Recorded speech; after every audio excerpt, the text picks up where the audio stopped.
चलिए हम लोग यूनिवर्सल ग्रेविटेशन चैप्टर 2 क्वेश्चन आपको इसमें से मिलेगा। मोस्ट इम्पॉर्टेंट टॉपिक है आपका। तो जो फार्मूले हैं मेन हम उनको बताना चाह रहे हैं, थ्योरी नहीं। तो इसमें फर्स्ट फार्मूला आपका law of area, Kepler's law के आप जो 3 लॉज हैं उसमें से एक ये हो गया कि लॉ ऑफ एरिया। तो इसमें dA/dt is equal to L/2m, मतलब एरियल वेलोसिटी प्लैनेट की कांस्टेंट होती है। तो वहाँ से dA/dt is equal to L/L angular momentum है और m मास हो गया, dA हो गया एरिया, dt हो गया टाइम। तो ये लॉ मतलब कंजर्वेशन ऑफ एंगुलर मोमेंटम को स्टेट करता है। तो ये थोड़ा सा मतलब का हुआ। इसके बाद जो इसमें law of period, law of orbit हो गया, लॉ ऑफ पीरियड हो गया, और ये जो है रियल वेलोसिटी। तो ये जो लॉ ऑफ पीरियड हो गया तो t² proportional to a cube, ठीक। तो a क्यूब जो हो गया एक्चुअली ये एवरेज डिस्टेंस हो गई। एवरेज डिस्टेंस ये हो गई, कभी प्लैनेट नज़दीक है कभी दूर है, तो ये a की वैल्यू होती है r1 + r2/2। तो ये इस पर क्वेश्चन आपको कई सारे इंपॉर्टेंट क्वेश्चन फार्मूला हम कह सकते हैं इसको। तो यहाँ से आपका हो जाएगा t proportional to a⁵ t1/t2 is equal to a1/a2⁵. इस पर क्वेश्चंस आपको मिलते हैं। तो इम्पॉर्टेंट फार्मूले में हम कह सकते हैं इसको। और इसके बाद जो है न्यूटन्स लॉ ऑफ ग्रेविटेशन, तो ये फार्मूला आपका हो गया F is equal to G m1m2/r²। और यही वेक्टर नोटेशन में करेंगे तो यहाँ -g हो जाएगा m1m2/r², और यहाँ पर हो जाएगा unit vector r। Minus sign इसलिए हो जाएगा कि ये जो है हमेशा अट्रैक्टिव फोर्स होता है, ऑलवेज अट्रैक्टिव फोर्स, इसलिए यहाँ पर नेगेटिव नहीं लगाए हैं तो कोई प्रॉब्लम नहीं है। लेकिन नेगेटिव पॉजिटिव दोनों ऑप्शन दिए हैं तो नेगेटिव पे लगाएंगे। तो वेक्टर नोटेशन में आपका ये हो जाएगा F is equal to -g m1m2/r² and unit vector r, ये हो जाता है, ठीक। यहाँ ये वेक्टर लग जाएगा। तो ये भी फार्मूला आपका इम्पॉर्टेंट फार्मूला कह सकते हैं। और इसके बाद जो है एक्सीलरेशन ड्यू टू ग्रेविटी और इसका वेरिएशन। तो एक्सीलरेशन ड्यू टू ग्रेविटी का फार्मूला हो जाएगा कि g is equal to gm/r²। Small g आपका एक्सीलरेशन ड्यू टू ग्रेविटी है, capital G universal gravitation constant है जिसकी वैल्यू 6.67 10⁻11 होती है MKS में, और 6.67 10⁻8 होती है CGS में। तो small g is equal to gm/r²। m जो है मास हो गया रेफरेंस फ्रेम का, रेफरेंस फ्रेम में जैसे हम अर्थ ले रहे हैं तो अर्थ का मास हो गया, ठीक। और कैपिटल R हो गया अर्थ का रेडियस। यदि हम अर्थ को रेफरेंस फ्रेम मान के चल रहे हैं तो अर्थ का मास एंड अर्थ का रेडियस हो गया, ठीक। इसके बाद यही फार्मूला इसको जो ब्रेक करेंगे डेंसिटी के फॉर्म में, तो मास को ब्रेक कर लिया कर, इसको याद करने की ज़रूरत नहीं है, यहीं से निकाल लिया करना। Mass is equal to volume into density. Volume sphere है तो 4/3 πr3, तो यहाँ रख देंगे। तो ये फार्मूला हो गया G is equal to G 4/3 πr into rho. अब ये फार्मूले दोनों कैसे अप्लाई होंगे? क्वेश्चन में ये दिया जाता है मास कांस्टेंट तो हम इसको यूज करेंगे, डेंसिटी कांस्टेंट तो इसको यूज कर लेंगे। जैसा क्वेश्चन दिया जाए तो दोनों क्वेश्चन आपको मिलते हैं इसमें। इसके बाद वेरिएशन इन G। तो वेरिएशन इन G में एट हाइट h हम लोग निकालेंगे। तो एट हाइट h का formula G' is equal to G1 + h/r², ठीक। यहाँ पर ध्यान दीजिए, 2 फार्मूले आपको मिलेंगे। एक तो हो गया G' is equal to G/1 + h/r², ठीक। दूसरा यही फार्मूला जब हम बाइनोमियल थ्योरम लगाएंगे उस केस में G' is equal to G1 - 2h/r हो जाता है, ठीक। तो ये दोनों फार्मूले कब अप्लाई होंगे? जब क्वेश्चन में ये दिया जाए h की वैल्यू r/2, r/3, r/4 ऐसे दिया जाएगा तो हम इसको यूज करेंगे। और जब ये दिया जाए कि जैसे few kilometres, 10 kilometres, 20 kilometre something ऐसे दिया जाता है तो हम इस फार्मूले का यूज करेंगे। तो दोनों फार्मूले का आंसर अलग अलग आएगा, दोनों ध्यान दिए रहिएगा।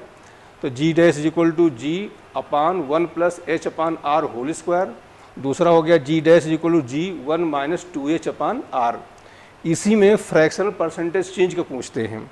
तो जब यही इस वैल्यू की इधर ले आएंगे तो delta G equal to G minus G dash 2h upon R, ये जो है इसकी वैल्यू नीचे करेंगे, ये डेल्टा जी अपान जी, इस जी को नीचे ले आएंगे तो ये आ जाएगा 2h अपान आर। तो ये भी खूब क्वेश्चन आया हुआ है, इसको कहीं परसेंटेज फ्रैक्शनल चेंज, और इसी में 100 से मल्टीप्लाई कर देंगे तो ये हो जाता है परसेंटेज चेंज। तो ये बड़ा इंपॉर्टेंट टॉपिक इस चैप्टर का है आपका, वेरिएशन इन जी जो है इस चैप्टर का सबसे इंपॉर्टेंट पोर्शन होता है। ठीक, तो एक फार्मूला हो गया G dash equal to G upon 1 plus H upon R whole square, दूसरा फार्मूला हो गया G dash equal to G 1 minus 2h upon R. ये दो फार्मूले हैं, ये h equal to r/2 r/3 दिया होगा उसके लिए यूज करेंगे, कुछ किलोमीटर्स दिए गए इसको यूज करेंगे, और यहीं से निकल के आया है फ्रैक्शनल परसेंटेज चेंज का फार्मूला। तो delta G upon G equal to 2h upon R, percentage कहेंगे तो दोनों साइड 100 से मल्टीप्लाई कर देते हैं। इसके बाद ड्यू टू डेप्थ आते हैं। ड्यू टू डेप्थ में जो है बस दोनों में डिफरेंस क्या है, इसमें एक ही फार्मूला होगा, वहाँ होता है 2h अपान आर और यहाँ हो जाएगा h अपान आर, दोनों में डिफरेंस इतना ही होता है। और इसमें जो परसेंटेज चेंज निकालेंगे तो delta G upon G is equal to h upon R, ये फ्रैक्शनल चेंज हो गया। परसेंटेज कहेंगे तो मल्टीप्लाई बाई 100, वहाँ क्या था 2h अपान आर और यहाँ क्या हो रहा है h अपान आर। तो कंपेयर करके याद करना तो ज़्यादा आसान रहेगा। अच्छा, इसी में चाहे वो जी की बात करें चाहे वेट की बात करें, दोनों के लिए सेम फार्मूला यूज करेंगे, क्योंकि जब m से मल्टीप्लाई करोगे वो m कैंसिल हो जाएगा। तो वेट या एक्सेलरेशन ड्यू टू ग्रेविटी दोनों के लिए फार्मूले एप्लीकेबल होंगे। तो ये मोस्ट इंपॉर्टेंट इस चैप्टर का पोर्शन होता है, इस पर क्वेश्चन काफ़ी आते हैं। इसके बाद due to rotation of earth का रोटेशन, तो इसका फार्मूला हो जाएगा G dash equal to G minus omega square R cos square lambda. Lambda जो है लैटिट्यूड होता है, और ये जो है पोल पे लेमडा की वैल्यू 90 डिग्री हो जाएगी, इक्वेटर पे लेमडा की वैल्यू 0 हो जाएगी। ठीक, तो इस पर ज़्यादा क्वेश्चन नहीं है, लेकिन आईआईटी में भी इस साल 24 में क्वेश्चन और 23 में क्वेश्चन इस पर आया हुआ है। इनके रेस्पेक्ट में ये दोनों ज़्यादा इंपॉर्टेंट है, ये उतना इंपॉर्टेंट नहीं है। तो वैसे भी याद कर लिए G dash equal to G minus omega square R cos square lambda. Omega जो है एंगुलर वेलोसिटी हो गई, आर रेडियस ऑफ अर्थ हो गया, एंड लेमडा लैटिट्यूड हो गया। इक्वेटर पे वैल्यू इसकी 0 ले लेते हैं और पोल्स पे इसकी वैल्यू 90 ले लेते हैं। इसी जब 90 पोल पे हो जाता है तो अर्थ के रोटेशन का कोई इफेक्ट नहीं पड़ेगा, क्योंकि ये पूरा पूरा पूरा पोर्शन 0 हो जाता है। तो जो भी इफेक्ट पड़ेगा वो कहाँ पड़ता है, इक्वेटर पे पड़ता है रोटेशन का। फिर आते हैं ग्रेविटेशनल पोटेंशियल एनर्जी।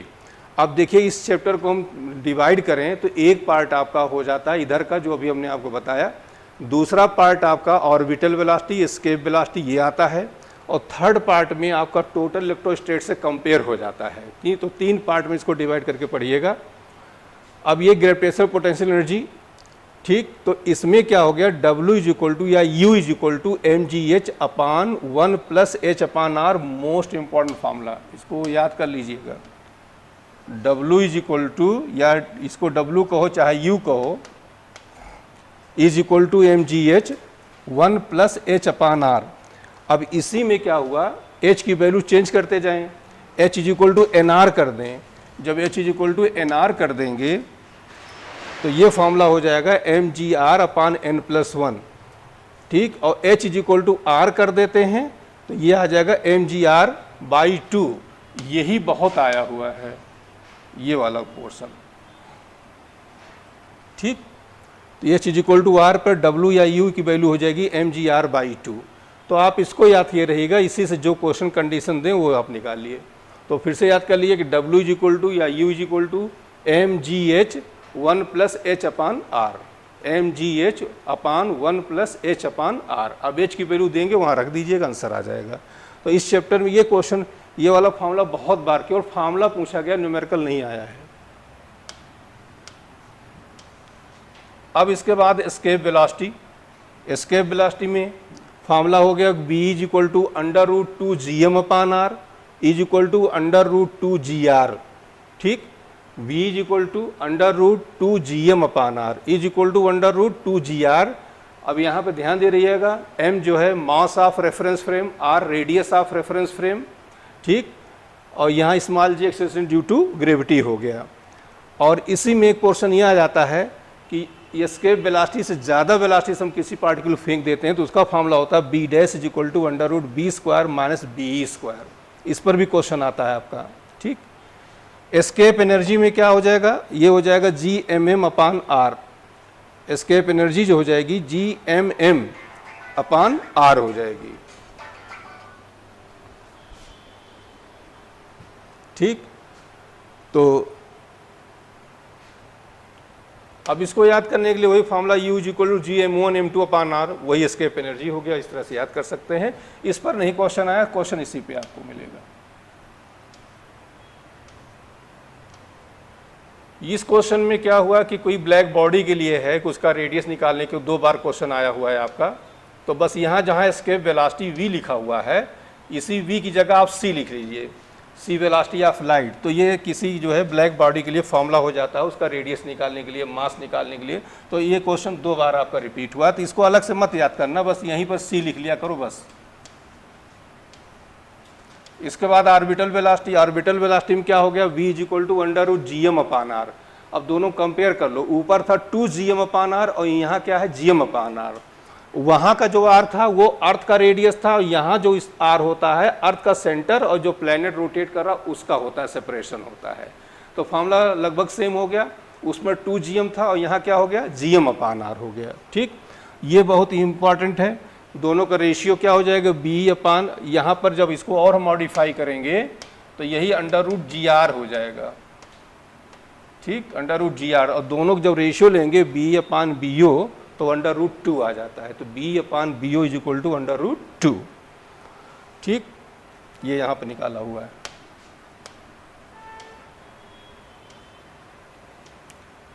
इसके बाद टाइम पीरियड ऑफ सैटेलाइट, इसमें आप केवल ये याद कर लीजिएगा, इस पर भी क्वेश्चन मिले हैं कि फोर्स का वेरिएशन, जो फोर्स वेरी कर रहा है वो 1/r⁴ वेरी कर रहा है। तो टाइम पीरियड का फॉर्मूला हो जाएगा n + 1/2 और वेलोसिटी का फॉर्मूला हो जाएगा 1 - n/2। मतलब आप ऐसे याद कर लीजिएगा कि जो फोर्स का वेरिएशन हमारा 1/r⁴n हो रहा है, तो यहाँ जो टाइम पीरियड का वेरिएशन हो जाएगा वो हो जाएगा r 1 + n/2, और वेलोसिटी का जो वेरिएशन हो जाएगा r 1 - अब ये याद करने में आपको इजी रहेगा। यहाँ हो गया 1 + n/2, यहाँ हो गया 1 - n/2। मतलब ये हो गया, जैसे यहाँ क्वेश्चन ये दिया जाए कि f जो है 1/r³ वेरी कर रहा है, तो r³ मतलब n की वैल्यू क्या हो गया, 3 हो गया। अब यहाँ पर 3 रख दीजिए, 3 रख दीजिए, तो टाइम पीरियड वेलोसिटी वेरिएशन हो जाएगा आपका। तो टाइम पीरियड वेरिएशन हो गया t = r 1 + n/2, वेलोसिटी हो जाएगा 1 - n/2। तो इसको याद के रहिएगा।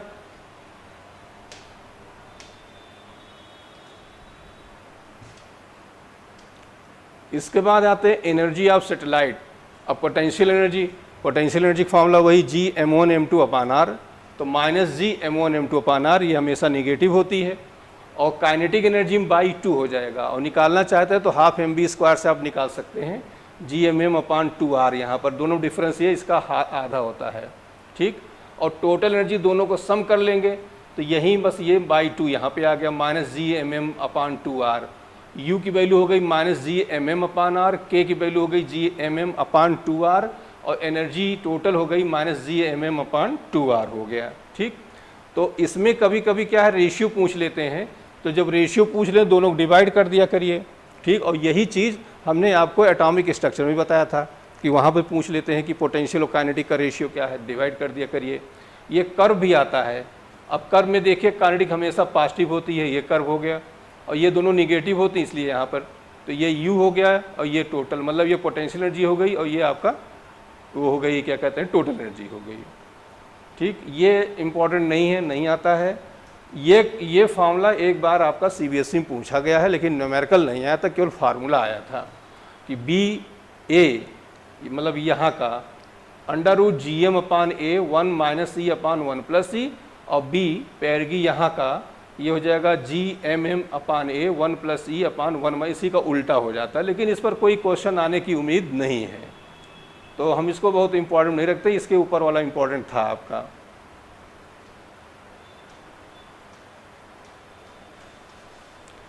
इसके बाद ये कंपैरेटिव, दोनों कंपेयर करके आप याद कर लीजिएगा, ज़्यादा इजी रहेगा। जैसे इलेक्ट्रोस्टेट में हमने जो चार्ज Q लिया था, यहाँ पर हम मास M लिया करेंगे, वहाँ पर K की वैल्यू 1/4πε0 जिसकी वैल्यू 9 × 10⁻9 थी, यहाँ G की वैल्यू 6.67 10⁻11 ये होता है MKS में। जो यहाँ पर E लेंगे वही यहाँ I लेंगे, कुछ ऑथर्स यहाँ E ही लेते हैं, ठीक। इसके बाद जो है ये चार्ज हो गया Q1 Q2, ये मास हो गया M1 M2, तो यहाँ पर फोर्स का फार्मूला K Q1 Q2/r² हो जाएगा, यहाँ force formula G M1 M2/r² हो गया। यहाँ वेक्टर नोटेशन में F = K Q1 Q2/r² into unit vector R हो गया। यहाँ F = G M1 M2/r² unit vector R हो गया। यहाँ पर दोनों ही ये वेक्टर क्वांटिटी हैं तो पैरेललोग्राम को फॉलो करेंगे। ये जो है ऑलवेज अट्रैक्टिव होता है और ये सॉरी अट्रैक्टिव रिपल्सिव दोनों होता है, और जबकि हमेशा ये अट्रैक्टिव होता है। इसका डायरेक्शन दोनों लाइक चार्जेज हैं, तो ये जो है इसको रिपेल करेगा इस साइड को, ये इसको रिपेल करेगा इस साइड को। तो जो फोर्सेज ये F12 F21 इक्वल होते हैं, जितना एक्शन उतना ही रिएक्शन, न्यूटन थर्ड लॉ को ओबे करते हैं। तो F12 = -F2n। अब यहाँ पर देखिए निगेटिव है या पॉजिटिव है, ये वाला चार्ज ये अपनी ओर अट्रैक्ट करेगा, ये वाला चार्ज इसको अपनी ओर अट्रैक्ट करेगा। अपोजिट नेचर के हैं तो अट्रैक्ट करेंगे, सेम नेचर के हैं तो रिपेल करेंगे। यहाँ ये हमेशा अट्रैक्टिव होता है। F12 = F2n, Newton third law को दोनों ही ओबे करते हैं। यहाँ हमेशा अट्रैक्टिव होता है और यहाँ अट्रैक्टिव रिपल्सिव दोनों होता है, ठीक। ये यूनिवर्सल ऑफ मतलब कि इट इज़ नॉन यूनिवर्सल इसलिए नहीं होता है क्योंकि यदि मीडियम कोई चीज़ हम रख देते हैं फोर्स चेंज हो जाता है, जबकि इसमें कोई इफेक्ट नहीं पड़ता है। तो ये यूनिवर्सल होता है, ये नॉन यूनिवर्सल। ये सेंट्रल एंड कंजर्वेटिव होता है, ये नॉन सेंट्रल। ये मतलब कि ये भी सेंट्रल और कंजर्वेटिव दोनों ये पॉइंट सेम होते हैं, सेंट्रल एंड कंजर्वेटिव होते हैं, ठीक। अब आते हैं इलेक्ट्रिक फील्ड में। इलेक्ट्रिक फील्ड में E = F/Q0 होगा, यहाँ I = F/m0। जो रोल यहाँ Q0 का है वही रोल यहाँ m0 का है, ठीक। इसके बाद आते हैं यूनिट वगैरह निकाल लोगे। अब ये किसी पॉइंट चार्ज का मतलब electric field due two point charge E = K Q/r²। यहाँ क्या हो जाएगा I = G M/r²। अब इधर देखिए यहाँ पर total energy of the system, तो total energy of the system जो है नेट एनर्जी हम फाइंड कर लेंगे। जो चार्ज का नेचर होगा वो हम यहाँ रखा जाएगा, ठीक। लेकिन यहाँ जो होता है हमेशा निगेटिव लेंगे। U = -UAB -UBC -UCA always negative. यहाँ पर जो है depend on the nature of the charge, जैसा चार्ज नेचर होगा वैसा रखेंगे। इसके बाद फार्मूला होता है ये रिंग का है, तो रिंग के लिए E = K Qx/x² + r²⁻³ same formula यहाँ देखिए। I = G, यहाँ पर हो गया Q की जगह हो जाएगा mx/x² + r²⁻³/2।